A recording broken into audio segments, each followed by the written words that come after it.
me, your author writer, Ria. And for today's videos, wala namang bago, mag-unbox pa rin tayo. Hindi tayo matatapos hindi ko na kompleto yung, series ko nito. So, anyway, this book is Babysitting the Billionaire by J.F. Story. So, yung book na to is isa siya sa mga unang nabasa ko sa Wattpad. Mga baby blue days. Yeah. Kung tinatawag namin, baby blue days ko pa to.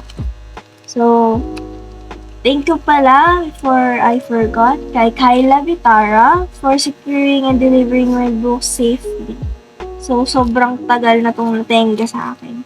Mas nauna ko pang nabuksan yung ibang books compared dito. Kasi hindi ko alam kung paano ko siya sisimulan.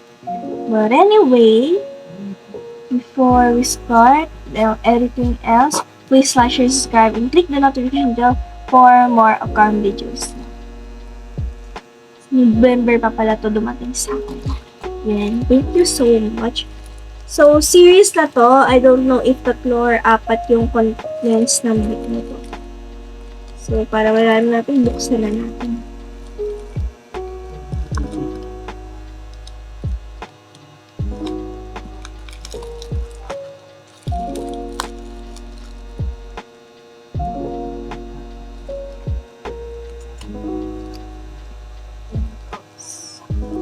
So, ang tagal ko na talagang hinahanap yung book na to. Actually. Kasi, nag-start ko dahil dun sa pag-report nung kwento ni Lander. Ano ba yan? I think in his indecent proposal ata yun.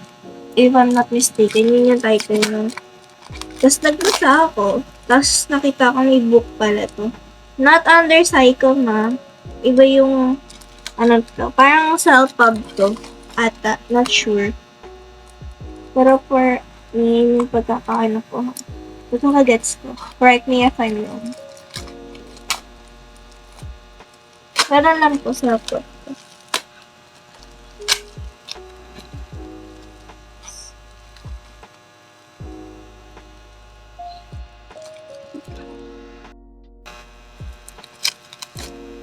So, nakuha ko lang to na 280 pesos. Yun na yung pinaka-last price niya. So, mura ko na siya nakuha since nung bagong labas ko, mga presyo ata nito, nagpas 500 somehow. Something like that, oh. Buti na lang di pa ako reader nun. Kasi mahal. Niisip ko nga ngayon, what if nung binili ko yung SSA, diba, nagkakahalaga din naman yun ng ano ko dito? 1213. Yun. Yun yung bili ko ngayon. Yung dabas na lang nila, nasa 400, 700, yun ang siri print pa. So, swerte yung mga nagbe-baby days ngayon kasi mura na lang yung mga friend na nakuha namin dati.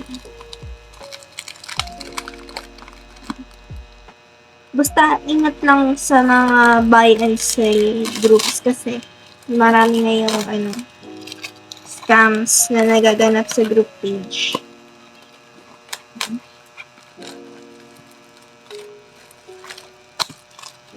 Ang daming scratch tape ah.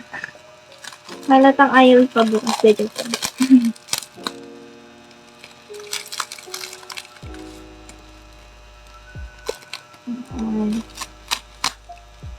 Pansin nyo, may color green na bunny sa aircon. Cute. Nabili ko lang sa Shopee ng 7 pesos. Nag-sale kasi.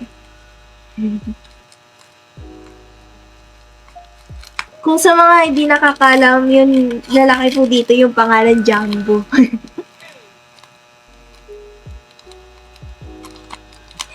Siya yung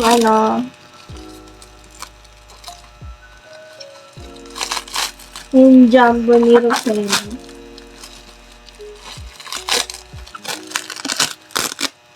Yun sa mga nakapagbasa na, quiet na lang tayo.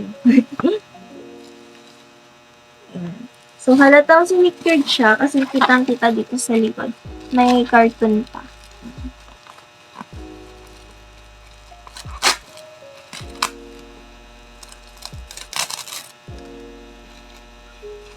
Ayan. So, itatabi natin yung kasi may pagagamitan ako.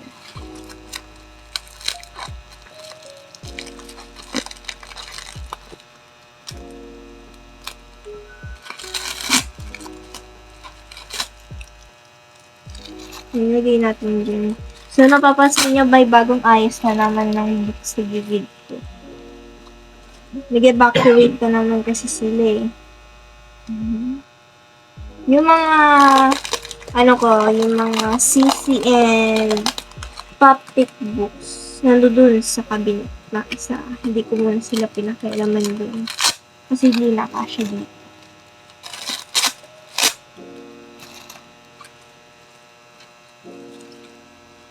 Alam ko hindi ko to natapos eh. Nag-skip agad ako sa yung time na sinoli ni Lucena si Jumbo sa family niya. Parang doon ako agad nag-start. Pero inumpisahan ko siya, pero hindi ko natapos yung part 1. Naalala niyo yan nangyari sa Rondo, yung away nila dun, grabe yun. So, mga hindi nakakaalam, basahin yan. Kasi, this story is one of my most recommended kapag naghahanap kayo ng mga may mga amnesia plot din nun. May mga aksidente na naganap. So, ito sa mga pinakamagandang point. Isa din tong libro ko sa mga sinabi ko una kong bibilin. Pero ngayon ko na siya nabili. Nauna yung iba. Kasi, noong mga panahon ngayon, noon yung high tide. So, hindi ko afford.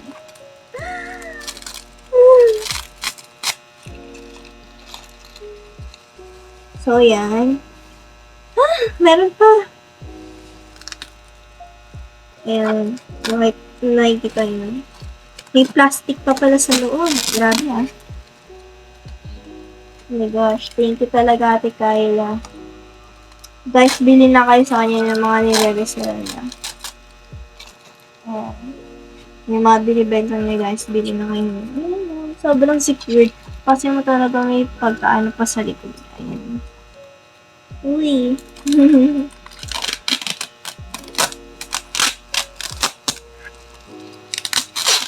Ay, yung story na to hanggang ngayon nasa download list ko pa rin sa Wattpad. Minsan, pinaboboard ako yung ulit-ulit ko lang talaga yung mga kwento eh. Kasi wala akong masyadong mahanap na, maganda. Yung mga nasa taste ko. Naghanap naman ako. So, gusto ko sana yung mga series na ganun. Para hindi ako nabibitin. Wala, ang hirap buksan. Ayaw ipabukas. So, yun. Contain pala to ng 3 books. 3 lang pala itong data to. Hindi pa ako sure. I think it's in a good condition naman. For me, parang nasa good condition lang siya. Yan. Saan na natin? Ayan. Yung gilid pala hindi. Ayan. So, ito yung hindi. Ayan yung huli. Book 3 yung last one. Hindi. Finale to me. Oh.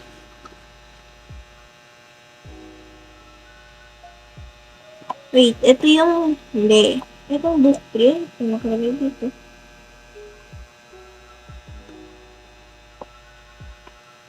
Ito. Wait. So may kulang pala ako. Yung part 1 ang wala ako. Hindi pala, 4 pala talaga to, pero hindi ko nakuha yung first part. So, ito yung second part. Ayan. Wait lang guys, ha. Ito. So, ito pala yung dito ko inumpisahan yung kwento sa book 2 na. Yun.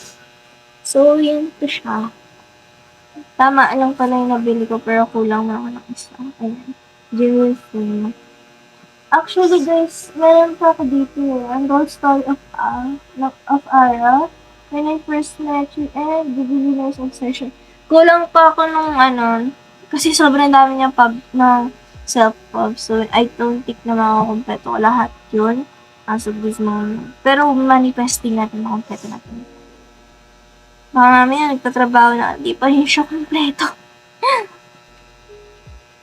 Ganun. Kasi sobrang mamahal talaga ng libro niya. Well, understandable naman yun. Kasi basta naiintindihan naman yun. Mahal talaga po ganun. Nag-try na din naman kasi ako magpagawa ng self-pub na book ko. Nung accidental hit ng pub ko yung, 91 sa DWH. Yan. Accidentally na pub yun. Tapos dinelete ko lang yung ibang chapters. Ganda nito. Ito, may feeling dito. Ayan. Kaya siguro sinecure niya na. Kasi yung gilid made parang black. Pero readable naman siya.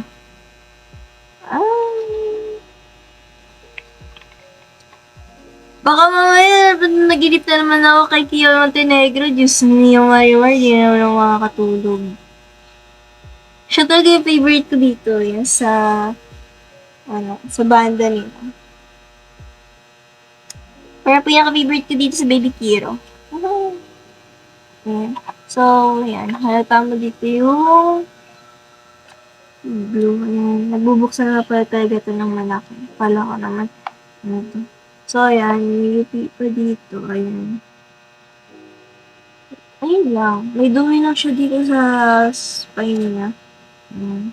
Tapos ito namang malaki. May dumi dito. Ayan. Nakita mo, may dumi. Ayan. Madumi rin yung dito. Pero dito malinis sa baba. So, all in all, ito pala, galing pala ito sa National Bookstore. So, itong one last round, nagkakahalaga ng 200. Dun palang palong-palo na yung presyo niya. Tapos ito, 185 and 185. So, all in all, nakakamura tayo. Kasi, parang itong dalawa ata sa National niya pabili. Kasi may tiketa pa. So, ito, sa online na lang. So, ilagay natin ito. Saan natin yan? So, yun lang. Ipapagod na rin natin. Nagsuwa lang ako kasi kung malapit din itong makomplet. Malapit lang kompleto to. Makompleto. Bisaya ang ayan. Yan, 3 book na to. Sobrang memorable to sa akin. Kasi dito ako talaga magbasa. Parang, ito yung isa sa mga genre na discover ko yung tinaguan ng anak. Ayun. Dito yun. Bukod pa dun sa Hiding the Billionaire's Daughter ni Hiro Yu 101. Ito talaga. Sa mga favorite ko. So, ayun. Kung may part 1 kayo, pengi. Hiningi na lang. Pengi. Oo. Tama yung pengi. Wala na pera dahil sa inyo. So, yun. Waiting tayo sa pre-order ng TOS. Tama yan, yun ang pag-ipunan natin. Yeah. So, yun lang. 3 lang pang libro. Thank you so much kay Jamil Fuma and Kyla Bitara. JF. My goodness. Binuo niya yung asawa ko.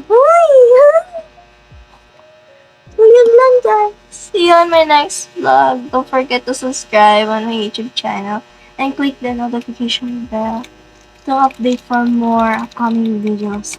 Yeah. And don't forget to follow me on my social media, especially sa Facebook. Malapit na yung Feb. So, abang-abang. Lalo na yung mana sa GC. Yun lang.